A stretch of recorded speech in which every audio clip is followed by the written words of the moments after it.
Vibration मुझे ऐसी कोई महसूस नहीं हुई इतनी लाइफ में। मैंने इतना प्यारा थंप शायद किसी दूसरी बाइक का नहीं सुना।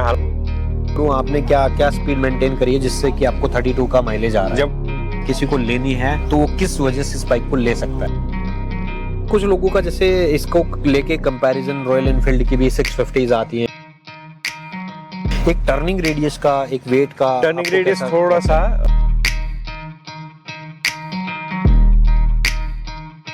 Hello guys, welcome back to the channel once again. और जैसा कि मैंने अपनी पीछे वाली वीडियो में बताया था, थोड़ा रेबल के बारे में हम बता रहे हैं। जैसे अभी हमने ऑन की है रेबल, और अभी हमारे साथ जो है ऋषि जी हैं जिन्होंने हमारे साथ ही रेबल ली है। और अभी इन्होंने कुछ है ना मॉडिफिकेशन वगैरह करवाए हैं, जो आप लोगों के कमेंट्स आ रहे थे काफ़ी सारे कि एसेसरीज़ की वीडियो लेके आओ, एसेसरीज़ क्या क्या इस रेबल में लग सकती है। तो उसी के रिगार्डिंग जो है ना हम आज इस वीडियो में बात करेंगे। तो सबसे पहले एक बार छोटा सा ओवरव्यू ले लेते हैं बाइक का कि अभी तक इन्होंने कितनी चलाई है, कैसा है, उसके बाद इन्होंने क्या क्या इसमें मॉडिफिकेशन कराई है वो मैं आपको बताने वाला हूँ इस वीडियो के अंदर। तो ऋषि जी, अभी मेरे को ये बताइए सबसे पहले कि आपने अभी तक बाइक जो है कितनी चलाई है और क्या आपका इसके बारे में फीडबैक है? अभी करीब 500 प्लस चल पड़ी है बाइक। ओके। और बाइक इंजन बहुत ही बढ़िया है, बहुत मज़ेदार है। लो एंड टॉर्क बहुत प्यारा है। पहले मुझे ये लगा था, और मैंने कुछ YouTube से रिव्यूज़ भी सुने थे, क्योंकि बाइक तो इंडिया में थी नहीं। राइट। मैंने सुना था इसका सस्पेंशन थोड़ा हार्ड है। और पहले दिन जब मैं शोरूम से ले भी गया तो मुझे लगा कि शायद पीछे वाला सस्पेंशन हल्का सा हार्ड है। लेकिन as I rode this bike तो मुझे लगता है वो सस्पेंशन भी थोड़ा सा वो रवां हो जाता है, जिसको हम हिंदी में रवां कहते हैं। राइट। तो सामने वाला भी और पीछे वाला भी, I feel now it is much softer then the first day. Yes. जब मैं शोरूम से लेके आया था। इस बात में मैं थोड़ा सा इंटरप्ट करूंगा एक बार। मैं भी इस पे बिल्कुल एग्री करता हूँ यार। जब मैंने फर्स्ट डे, हम क्योंकि एक्चुअली एक ही दिन ली थी और एक ही साथ से जो है बाइक को राइड करके अपने घर लेके गए थे, तो फर्स्ट डे जब बाइक ली थी तो मुझे भी थोड़ा सा सस्पेंशन का हार्ड फील हुआ था। बट ओवर द टाइम जब आप इसके यूज्ड टू हो जाते हो तब मतलब इतना कोई प्रॉब्लम नहीं आती। नहीं, I think more than used to इसका सस्पेंशन थोड़ा सा नरम हो गया। और फिर मैंने थोड़ी इसके बारे में रिसर्च भी करी। तो मुझे पता चला कि हर एक सस्पेंशन पहले जो फर्स्ट टाइम उसको यूज़ किया जाता है, उसके बाद वो थोड़ा सा अपना वो जो स्प्रिंग्स होते हैं और जो उसके डैम्पर्स वगैरह होते हैं सस्पेंशन के, सस्पेंशन शट डाउन हो गया और मुझे लग रहा है ठीक है। और पावर के हिसाब से power torque I think is sufficient, more than sufficient. चाहे हाईवे की बात करो, चाहे हाईवे ओवरटेकिंग की बात करो, चाहे आप लोकल चलाने की बात करो। लो एंड कैसा लगा आपको? और लो एंड मुझे ठीक लग रहा है। और मुझे मतलब मैंने ये गाड़ी कई बार ट्रैफिक में चल रहे होते हैं तो 20 की स्पीड पे जा रहे होते हैं, तो 20 से भी वो मतलब उड़ जाती है, कोई प्रॉब्लम नहीं है सेकंड गियर में।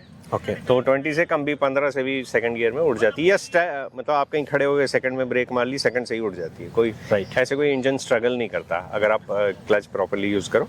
ओके, कोई इशू नहीं है। तो और आपको इसका राइडिंग का जो कहीं वाइब्रेशन, कहीं आपको कोई भी वाइब्रेशन मुझे ऐसी कोई महसूस नहीं हुई इतनी। मतलब हर बाइक में वाइब्रेशन होती है, इंजन चल रहा है तो हल्की फुल्की वाइब्रेशन होती है, पर ऐसी कोई अनोइंग वाइब्रेशन कोई भी नहीं है एट नो रेव्स, चाहे लो रेव चाहे हाई रेव।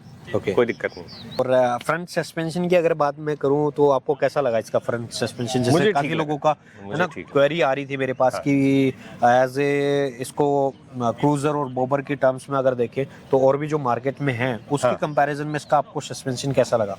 देखिए, इसकी जो शेप है, उस शेप में या तो हार्ली आती है या फिर आपकी वो जावा 42। वैसे इसका जो सबसे ज्यादा क्लोजेस्ट मतलब कंपटीटर है वो एलिमिनेटर से आती है कावासाकी की। वो करीब 70,000 ज्यादा है इससे। हाँ, कीमत में 70-80 हज़ार ज्यादा है। उसका मैंने देखा जो उसका सिलुएट है, इसका सीट लो है, उसका थोड़ा सा सीट हाई है इससे। और वो थोड़ा सा उसका सिलुएट जो है सीट के साथ चलता चलता वो टैंक भी थोड़ा लो है। इसका टैंक ऊपर जाता है, टिपिकल बॉबर और क्रूजर वाले स्टाइल में इसका टैंक ऊपर चला जाता है। और पीछे जो फेंडर वगैरह है वो पीछे बिल्कुल बॉबर या चॉपर स्टाइल आप कह सकते हो, बिल्कुल वैसा है।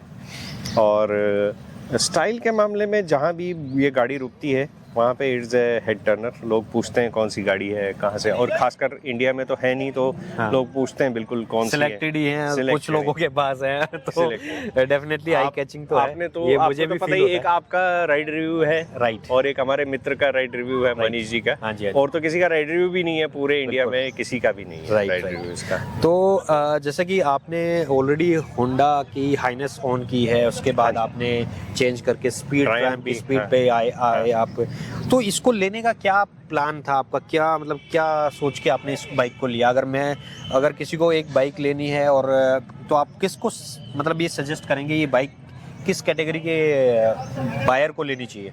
जो होंडा हाइनेस मैंने ली थी पहली वाली बाइक, वो ली थी उसके ट्रेडिशनल लुक्स के लिए, Okay. और उसका जो थंप था उसके लिए।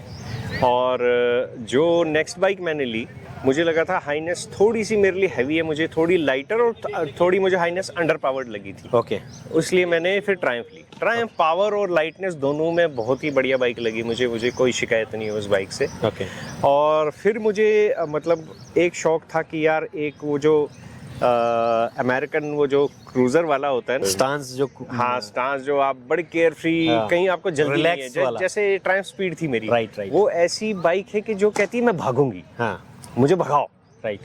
तो मुझे अब ऐसी एक बाइक चाहिए थी कि जो मतलब आप केयरफ्री अपना हवा मौसम एंजॉय कर रहे हो, आराम से रास्ता enjoy, एंजॉय कर रहे cruising करते हुए हो, आप रादर पूरा- देन ट्रायम्फ कहती है मुझे डेस्टिनेशन पे पहुंचना है। ठीक है, राइट। ये कहती है कि यार रास्ता भी एक डेस्टिनेशन, इसको भी एंजॉय करते हुए जाओ, डेस्टिनेशन पे तो जाओ ही जाओ बिल्कुल। लेकिन रास्ते को भी एंजॉय करते हुए जाओ। वो इस बाइक का वो है, और बहुत ही प्यारा लो एंड, और जो इसका थंप है, हाँ। थंप तो इसका अल्टीमेट है। अभी मैंने आपको exhaust की मेरी sound लाइफ सुनाई। में मैंने इतना प्यारा थंप शायद किसी दूसरी बाइक का नहीं सुना। हालांकि मैंने हार्लेज भी सुने हैं थंप के मामले में, इससे पहले जो मैंने आपसे कहा 353 वो मैंने थंप के लिए ले ली। इसका ट्विन सिलेंडर होते होते भी इसका थंप बहुत प्यारा है। इसका थंपर वाला सिंगल सिलेंडर वाला थंप है, जो लॉन्ग स्ट्रोक इंजन वाला है वो थंप है, और इसका बेसी है। तो इसका वैसा थंप नहीं है कि आपके कानों को इरिटेट फट फट फट फट वाला नहीं है, इसका दुग दुग वाला है। तो जैसे आपका स्टॉक- हार्ट बीट है ना, हाँ, दुग दुग वाला थंप हाँ। है इसका फटफट वाला थंप नहीं। Right, right. बहुत ही प्यारा स्वीट सॉन्ग है। हाँ। और जब आप 80 पे चल रहे होते हो, 6th गियर में 80-85 पे, तो बियरली ऑडिबल होता है। नहीं तो लोग क्या करते हैं भी साइलेंसर बदलते हैं, उससे क्या होता है कि जब वो 80-85 की स्पीड 90 की स्पीड पे जा रहे हैं, फट फट फट फट, वो आप आधे घंटे सह सकते हो, आधे घंटे शायद आपको अच्छा लगे, लेकिन बाद में अच्छा नहीं लगता। अनबियरेबल हो जाता है। हाँ, अनबियरेबल हो जाता है, आपके कानों को हर्ट करता है। Right. इसका थंप बहुत ही, it's like a song, right. Very very bassy and too pure. Stock में भी हम ये कहेंगे कि बहुत प्यारा था। मैं तो कतई नहीं बदलूंगा इसका stock exhaust, because it is beautiful. Right. Ultimate exhaust है इसका, the Right. Thump is beautiful. तो और कुछ आप इस बाइक के बारे में, और आपको और क्या अच्छा लगता है इस बाइक का? अगर और कुछ इम्प्रूवमेंट, हम नेगेटिव नहीं कहेंगे, कुछ बाइक में, हर एक बाइक में कुछ ना कुछ Improvement की इम्प्रूवमेंट scope होती पॉइंट स्कोप होता देखिए, है। मुझे तो लगता आपको है- क्या लगता है इम्प्रूवमेंट के क्या स्कोप है? इम्प्रूवमेंट की स्कोप इंडियन कंडीशंस के लिए, बाहर के लिए बाइक ठीक है। इंडियन कंडीशंस के लिए अगर इसकी थोड़ी सी हाइट उठ जाए, 1 इंच सिर्फ, 1 इंच, जो इसके नीचे वाले पार्ट्स हैं, जो बिल्कुल नीचे वाले पार्ट्स हैं, उसमें कैटलिटिक कन्वर्टर वगैरह 2-3 चीजें इन्होंने दे रखी हैं, उसमें से शायद इलेक्ट्रॉनिक्स भी है कुछ, तो वो नीचे रहना, और अगर उसमें कुछ लग गया, जैसे इंडिया में होता है, स्पीड ब्रेकर्स उठ पटांग होते हैं, पत्थर होते हैं सड़कों पे या कुछ होता है, तो अगर वो हाइट इंक्रीज हो जाए 1 इंच से, कम 1 इंच से, तो ये 150 के करीब आ जाएगी, 150-155 के करीब आ जाएगी। राइट। वो एक बहुत ही आइडियल हाइट है इंडिया में। इसकी सीट हाइट इंडियंस के लिए बहुत अच्छी है, और अगर वो मान लो 1 इंच भी ऊपर उठ गई, तो मान लो तो मोस्ट एक्सेसिबल बाइक्स। ताकि मेरे को इनिशियली सस्पेंशन का था, लेकिन मेरी वो ओपिनियन थोड़ी चेंज्ड है आज की तारीख में, राइट। पहले दिन से आज की तारीख। जैसे आपकी हाइट क्या है, और आपको बैठने में कैसा फील होता है बाइक पे? ओके, 2-3 चीजें हैं। एक तो हाइट के साथ साथ आपको आप और हम तो मतलब बात करते रहते हैं इसकी। right. What is important is in seam, आपकी टांगों की लेंथ कितनी है। कुछ लोग होते हैं जिनकी टांगे ज्यादा लंबी होती है, हाइट सेम होती है, कुछ की छोटी होती है, मतलब इट ऑल डिपेंड्स जैसे भगवान ने पैदा किया। राइट। तो मेरी इन सीम है 31 इंचेस, ओके। और इसका जो हाइट है ये करीब 27 इंच का है। तो बिल्कुल परफेक्ट इन्होंने काम कर रखा है। और मैं आपको बैठ के मतलब दिखाता आपको हूं। लगता है, आपको इस पे बैठने के बाद हम एक बहुत बार बड़े, बैठ के भी मुझे दिखाते हैं, I feel very much you feel कि ये आप ही के लिए बनी है। हाँ, ये कंट्रोल में है, और मुझे लगता है कि जैसे मैंने अभी बैठा हूँ, I could, you know, Easily step. this bike could be this much taller. Right. ये करीब 1 इंच में खड़ा होके, हाँ. तो ये मेरे लिए मुझे लगता है कि बहुत बढ़िया है। और इन्होंने इस बाइक में यहाँ ये वाला हिस्सा जो है हाँ. बहुत नैरो कर रखा है। ये बहुत ही अक्लमंदी का काम है और ये किसी ऐसी कंपनी का काम है जो कि सोचती है कस्टमर के बारे में, अपने राइडर के बारे में। Right. वो ये काम इन्होंने ये वाला हिस्सा नैरो दे रखा है, इसलिए आप you can stand like this, and तो इवन आपकी दो हाइट इंक्रीज हो जाती है। राइट, इवन दो आप जो बाइक का वेट है 191 केजी का है, क्या आपको हाँ. लगता है कि मतलब फील आता है कि 191 केजी की बाइक को आप मूव कर रहे हैं?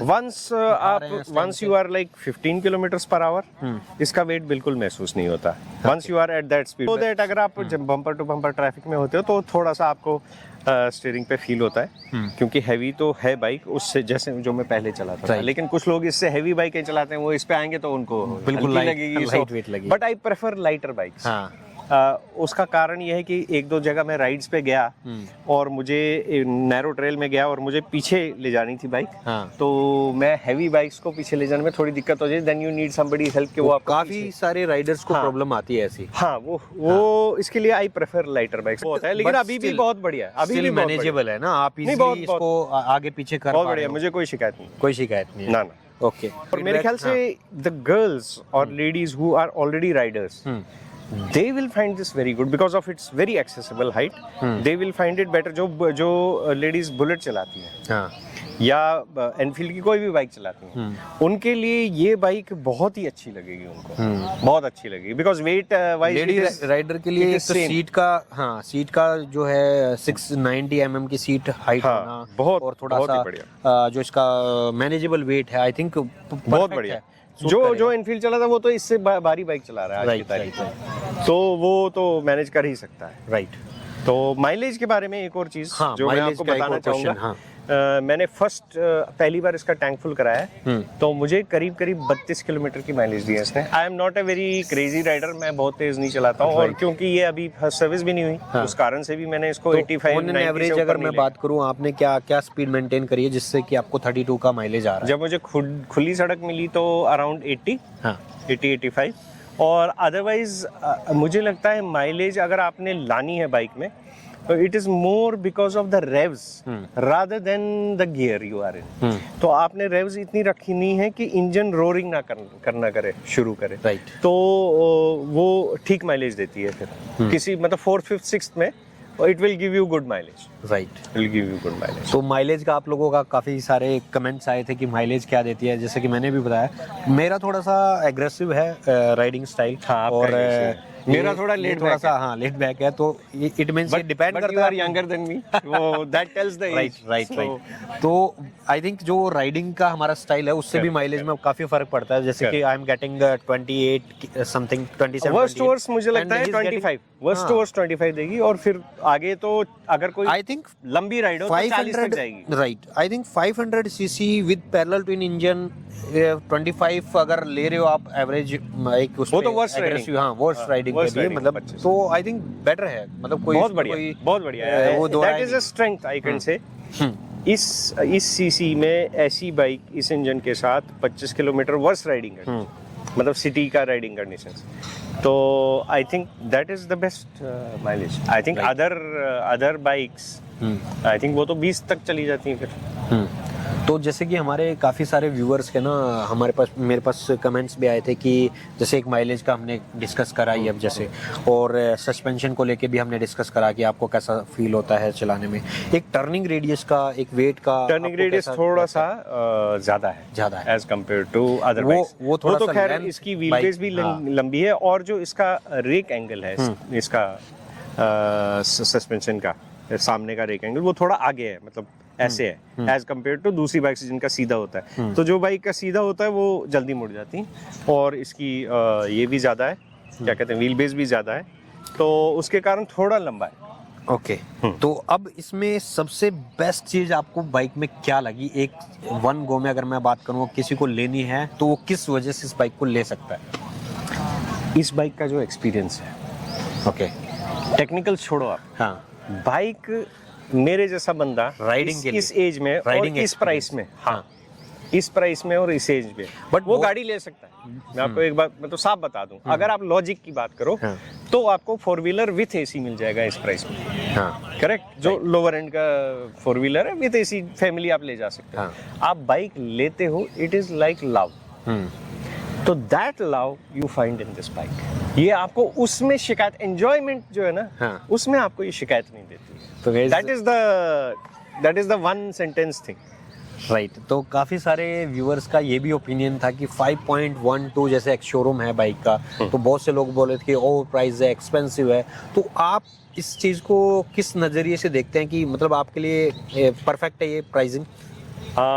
देखिए, प्राइसिंग बहुत सारी चीज़ों पे डिपेंड करती है, फैक्टर्स पे डिपेंड करती है। तो ये बाइक जो है ये कम्प्लीटली बिल्ट यूनिट आई है, जिसको CBU कहते हैं इंपोर्ट की लैंग्वेज में। इंपोर्ट 3 तरीके से किया जाता है, CBU, SKD सेमी नॉकडाउन या कंप्लीटली नॉकडाउन CKD। राइट, ये 3 इंपोर्ट हैं, बाकी लोकल मैन्युफैक्चर तो उसमें इंपोर्ट नहीं है। राइट, ठीक है। तो जो कंप्लीटली नॉकडाउन है वो आपको सबसे सस्ता पड़ता है इंपोर्ट। जो सेमी नॉकडाउन है वो उससे थोड़ा महंगा पड़ता है। जो कंप्लीटली बिल्ट है उस पर अनफॉर्चुनेटली हमारी कंट्री में ड्यूटीज बहुत ज़्यादा है। वो ड्यूटीज इस कारण से हैं कि कहीं बाहर से लोग डंप ना कर दें बाइक्स, और हमारी लोकल इंडस्ट्री जो है वो बिल्कुल मरी जाए उस कॉम्पिटिशन में। राइट। तो उस हिसाब से इसका तो मेरे ख्याल इंपोर्ट ड्यूटी 1 लाख रुपए की है। तो अगर लोकलाइजेशन हो जाए, लोकलाइजेशन होने के भी रीजंस ये हो सकते हैं कि अगर इसको खरीदने वाले ज्यादा मिल जाए, तो I think that Honda will think about making this bike entirely India. जैसे CB350 है, it is selling at that price, giving a huge competition to Enfield और अदर बाइक्स, बिकॉज कि वो लोकली मैन्युफैक्चर्ड है और एक्सपोर्ट भी हो रही है। अब जापान भी एक्सपोर्ट हो रही है, UK भी एक्सपोर्ट हो रही है। So that is the strength of that bike. But ये जो quality and fit and finish I think जो I CBU think unit there है is no compromise. वो compromise नहीं है कहीं पे भी। I don't find any compromise anywhere in this bike with regard to quality, fit and finish. अच्छा, कुछ लोगों switch का gear, कुछ भी। अच्छा, कुछ लोगों का जैसे इसको लेके कंपैरिजन रॉयल एनफील्ड की भी 650s आती हैं, और मतलब आई डोंट थिंक कि रियली में कोई कंपैरिजन बन पाता है उनका। बट आप क्या सोचते हैं? मेरे हिसाब से उनका सिलुएट ऐसा नहीं है। चाहे इसके नियरेस्ट जो है मेरे ख्याल से शॉटगन है, लेकिन उसका भी सिलुएट ऐसा नहीं है। उसका एक तो ये ऊंचा है और फिर टैंक स्ट्रेट है उसका, तो उसका सिलुएट ऐसा नहीं है। दूसरा, वो इससे बहुत भारी है मेरे ख्याल से, वो इससे 30 किलो भारी, राइट 30-35 किलो भारी है। तीसरा, उसका इंजन बड़ा होने का ऑफसेट हो जाता है advantage because of its weight. ठीक है। और चौथा, मुझे लगता है उसकी माइलेज इतनी नहीं होगी फॉर श्योर। तो ये सब चीजें, और उस आई हैव रिडन दैट, और वो बाइक मैं आपको कह सकता हूँ, वो बाइक जब मैंने राइड करी हाईवे पे, उसका सस्पेंशन बहुत हार्ड है एज कंपेयर टू दिस। मुझे वही डर था, लेकिन भगवान ने मेरी सुन ली। तो बहुत सारे, because I was the first one to buy and along with you and other Deepak, so we were the first one, so we took this risk. It was like love, मतलब लव एट फर्स्ट साइट आप कह सकते हो। Right so we took that risk, but I think God listens to lovers, तो हमेशा साथ। तो ये जवाब उन लोगों के लिए है भाई जो लोग ये सोचते हैं कि बहुत ज़्यादा स्टिफ है, इसका सस्पेंशन हार्ड है। तो जैसा कि ऋषि जी ने बताया कि इन्होंने वो भी चलाई, हमारे इवन तो हमारे ग्रुप में है कैप्टन साहब, उनके पास शॉटगन है, तो मेरे को भी ऐसा फील हुआ कि उसका जो सस्पेंशन है इसके कंपैरिजन में ज़्यादा हार्ड है। इसका मोर लेस आपको कहीं ना इंजॉयबल वाला सस्पेंशन है, आपको कहीं पे भी कोई प्लेन रोड्स पे तो कोई शिकायत का मौका ही नहीं देगा, और डेफिनेटली थोड़ा बम्प्स पे आपको रेयर में प्रॉब्लम हो सकती है, बट दैट इज मैनेजेबल। एक बार आप यूज हो जाओगे तो वो आपको मतलब कहीं पे भी निराश नहीं करेगा। एक और बात बताता हूँ आपको शॉटगन की भी, और साथ में जो अपनी I think that's one of the most beautiful looking bikes जो एनफील्ड की उसके ऊपर वाली बाइक है ना, क्या कहते हैं, सुपर मीटियोर जो है, I think that's one of the most beautiful looking bikes in India. But एक बार मैंने उस बाइक को हैंडल किया था, अब डिपेंड्स अपॉन डिफरेंट लोगों का डिफरेंट हेल्थ होता है और वो सब। It's a very heavy bike, it's difficult to handle, और उसको अगर पीछे करना हो, बिकॉज वो इससे ऊंची भी है, तो आपके पाँव से पुश करना थोड़ा मुश्किल होता है। मैं आपको एक चीज दिखाता हूँ, देखो अगर मुझे ये बाइक पुश करनी तो मेरे दोनों पाँव लग रहे हैं और मेरे घुटने भी मुड़ रहे हैं, तो I can easily push it back. Right, ये देखिए मेरा आगे वाला करने में कोई भी प्रॉब्लम नहीं आती, उसमें प्रॉब्लम। हाँ, वो बिकॉज ऑफ वेट वो आई थिंक 243 kg के आसपास उसका वेट है, वो आप समझ लीजिए इससे 50 किलो ज्यादा। Right, I felt that weight. I have ridden that bike. It was looking like a dream, but it was heavier than this, and you could feel that weight. और दूसरी बात, even while riding, say for example आप 80-90 की speed पे ride कर रहे हो और आपके सामने कोई आया और आपने उसको अवॉइड करना है, उस बाइक में और इस बाइक में, दोनों बाइक्स में। अब वेट का क्या चक्कर होता है, this is universal, not with this bike, not with Enfield, it is because of the weight, it is because of the physics, कि वेट अपनी लाइन पकड़ के चलता है। ठीक है, जिस लाइन में आप जा रहे हो, अगर आपने उस लाइन से डिवेट करना है किसी को सामने से बचाने के लिए, आपने उसको डिवेट, आपका ज्यादा एफर्ट लगेगा, दम लगेगा उस बाइक को टर्न करने के, उस लाइन को डिवेट करने के लिए। बिकॉज एक बार बाइक ने मोमेंटम पकड़ लिया, 250 किलो ने मोमेंटम पकड़ लिया, आपको ज्यादा एफर्ट लगेगा वर्सेस 190 किलो ने जो सेम मोमेंटम पकड़ा है उसको मोड़ने में आपको ज्यादा एफर्ट लगेगा भारी बाइक में। तो दैट इज देयर। उस समय चाहे आप स्टीयरिंग को वो काउंटर स्टीयर कर रहे हो, वो पुश कर रही है, आप बॉडी वेट से कर रहे हो, आपको लगेगा कि बाइक नहीं जा रही है उधर, मेरा नहीं मानो, मुश्किल है, आपको लगेगा इसको मोड़ना थोड़ा मुश्किल है। तो इन दो speeds that bike, if you have to negotiate like this and that, तो वो थोड़ा डिफिकल्ट है as compared to this bike definitely. तो आपने सिंस आपने उसके साथ कंपेयर किया, तो मैंने दो, तो बिकॉज ऑफ वेट वो हेवी ट्रैफिक में वो बड़ी, हाँ, और हीट का सबसे ज्यादा हीट आल्सो है ना। दिस इज मैनेजेबल, ये मैनेजेबल भी है और साथ में लिक्विड कूल्ड है। तो उस पॉइंट ऑफ व्यू से भी एक चीज मुझे वो लगा कि as compared to your Triumph speed 400 के मुकाबले मुझे लगता है इसकी हीट कम है, या इसकी हीट मैनेजमेंट बेटर है। हीट कम ना हो, ये हीट फेंकती इस तरीके से है कि वो आप पे नहीं आ जाती, राइट, उसकी आ जाती है। तो ये आपने हीट की बात कर ली। अब एक शॉर्ट में वाइब्रेशन का और हम बात कर रहे थे, जो बीच में हमने इंटरप्ट हो गया था। तो वाइब्रेशंस आपको कहीं फील होती है पूरी बाइक में, कहीं पे भी चलाने में? नहीं, not that I would notice. मैं जैसा मैंने 80s तक आपने जैसे कोई सी भी बाइक उठा लो आप, any bike, not this bike, vibration आएगी, हाँ, ठीक है, मगर ऐसी नहीं है कि आपको लगे कि हाँ यार वाइब्रेशन आ रहा है। आपकी वाइब्रेशन आपकी राइड के साथ, राइड की एक्सपीरियंस के साथ इंटरफेयर कर रही है, हाँ, तो बाइक में वाइब्रेशन है, राइट, तब तक बाइक में वाइब्रेशन नहीं है, राइट, वो बात नहीं है। आई थिंक वाइब्रेशन नहीं है इसमें, थोड़ा बहुत बज है, और वो होना भी चाहिए मेरे हिसाब से एज अ राइडर। बिकॉज जब तक आप बाइक को उस पॉइंट ऑफ व्यू से फील ना करो कि आप बाइक चला रहे हो, एकदम बिल्कुल स्मूथ होगी, तो फिर उस चीज का मजा ही नहीं है। ऐसी कोई बाइक नहीं है, और लिटरली ऐसी कोई बाइक एग्जिस्ट भी नहीं करती। तो इंजन वाइब्रेशंस को नलिफाई करना सबसे इजी है 4 व्हीलर्स में। लेकिन आपने देखा होगा वहां भी जब आप बॉनेट खोलो और इंजन ऑन करो, वो हिलता है, इंजन हिलता है, राइट।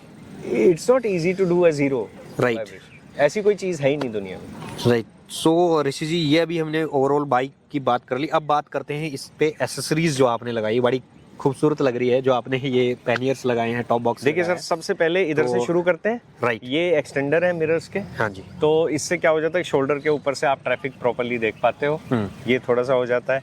दूसरा, एक्चुअली हमने इसको भेजा था जाना डिजाइन स्टूडियो में। ओके।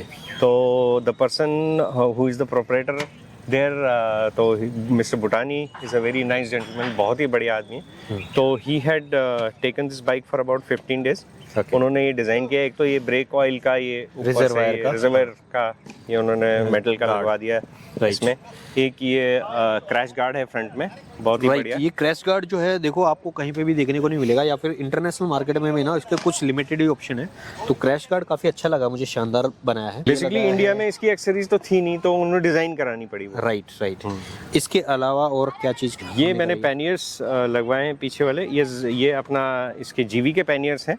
तो इनका अपना जीवी का एक रैक आता है। Pannier you are using in your Triumph, right? Yes, I was using in my Triumph. वही आपने आई गॉट देम ट्रांसफर्ड। इसके लिए ब्रैकेट जाना ने बनाया है। ओके। ये ब्रैकेट है, और ये bracket serves as the base for this GV pannier as well as this GV pannier also, top box. Okay. तो दोनों साइड ये पैनियर्स है और ये टॉप बॉक्स है। टॉप बॉक्स के लिए रैक भी उन्होंने डिजाइन किया, और ये सब जाना का है। और ये फुट तो उनका यूनिवर्सल है, जो स्टैंड का फुट होता है, राइट, वो जाना का यूनिवर्सल है। तो काफी अच्छी लग रही है यार, काफी बल्की लग रही है। आई थिंक टूरिंग पूरे रेडी है, और इस पे डेफिनेटली अभी कुछ टूर भी प्लान करेंगे हम। एंड तो ये था एक एक्सपीरियंस, जो ओनरशिप एक्सपीरियंस है विद एसेसरीज, मैंने आपको बताया है। अगर आपके ऐसे कोई भी क्वेश्चंस हैं, कोई भी क्वेरीज है, तो आप मुझे कमेंट सेक्शन में पूछ सकते हो। Comment section is all yours. And जो आज ऋषि जी है, पूरा गोवा वाली वाइब्स में आए हैं। मौसम आप देख ही रहे हो कितना बेहतरीन बना हुआ है आज। थैंक यू सो मच, आप आए। आपने जो इतना अच्छा फीडबैक दिया। बहुत सारे क्वेरीज जो थी आपकी इस बाइक को लेके आई होप जो है कवर अप हो गई होंगी, और स्टिल आपको लगता है कि अभी भी कोई और क्वेरीज है और भी कोई क्वेश्चन है, कोई डाउट है, तो you can ask me on my Instagram की आईडी भी यहाँ पे आ रही होगी, और आप मुझे डायरेक्ट कमेंट्स भी कर सकते हो, तो मैं सारी की सारी इन्फॉर्मेशन आपको दे दूंगा। और ऐसी इसकी और बेहतरीन वीडियोज़ आती रहेंगी, सो स्टे ट्यून। अगर सब्सक्राइब नहीं किया चैनल को तो सब्सक्राइब जरूर कर ले ऐसी बेहतरीन वीडियो के लिए। तो हम मिलते हैं एक और अच्छी वीडियो में। आई होप आपको ये वीडियो अच्छी लगी होगी। So thanks for watching. Thank you so much.